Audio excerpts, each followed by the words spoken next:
Welcome back to my channel, and today I'm going to be discussing with you guys on how to properly fit the suit jacket. I've talked about how to fit the dress pants and the dress shirt, and I've talked about even dress shoes. But now we're going to come full circle and complete the suit and talk about this one essential item that really does finish it off, and that is the suit jacket. If you haven't yet, guys, hit that subscribe button. I talk about men's fashion and style. Other than that, let's get into the video.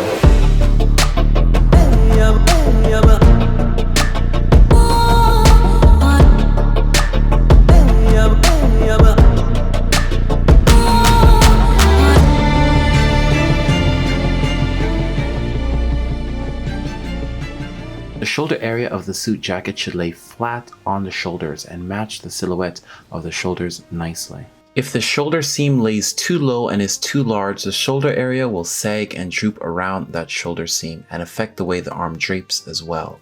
Now, if it's too tight, what will happen is a shoulder bite will occur, where it looks like it's constricting the upper arm. Now we will talk about the neck area of the suit jacket, or the upper portion of the lapels.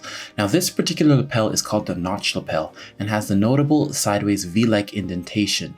The upper part of the notch lapel should be laying nicely around the bottom part of the collar of the dress shirt. It should not be superimposed halfway up the dress shirt collar, nor receding too far from the bottom lining of the dress shirt collar, causing a gap.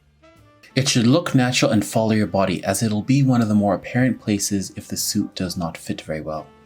Another common error that I see is the collar roll, which affects the upper portion of the back of the suit jacket by the neck, but actually originates from ill-fitted shoulders. Most off-the-rack suits cater to men who have average sloped shoulders, but some men have squared shoulders, and the suit jacket made for sloped-shouldered men won't match the makeup of your more squared shoulders, and it doesn't rest properly on your shoulders, which then creates that pooling at the back near the collar of the suit jacket. This area should be nice and flat with no pooling. Now let's talk about the chest and torso area. The chest and torso area should look like one singular unit without any breaks. If around the chest area there is bending around the lapel slightly outwards, there is too much tension between the neck and the top button, and the chest width is too small for your body. It needs to be more relaxed.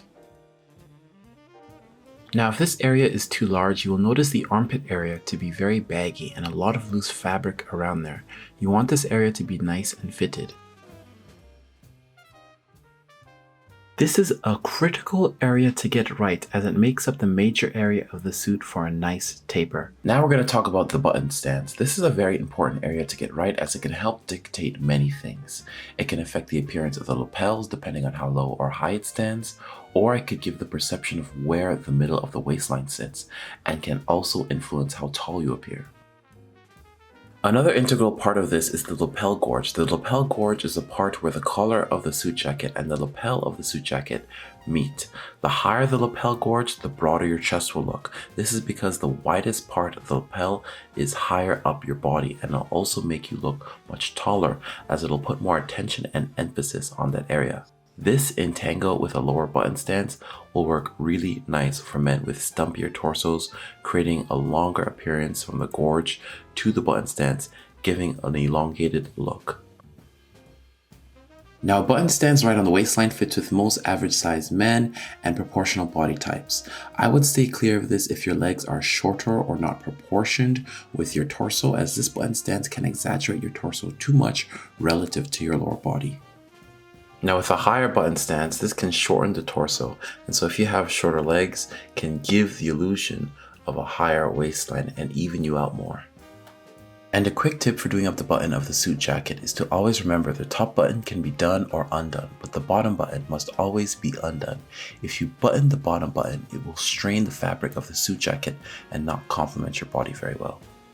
Now let's talk about the length of your jacket. The length of your jacket should cover about 80% of your buttocks and crotch area and end by your thumb knuckles.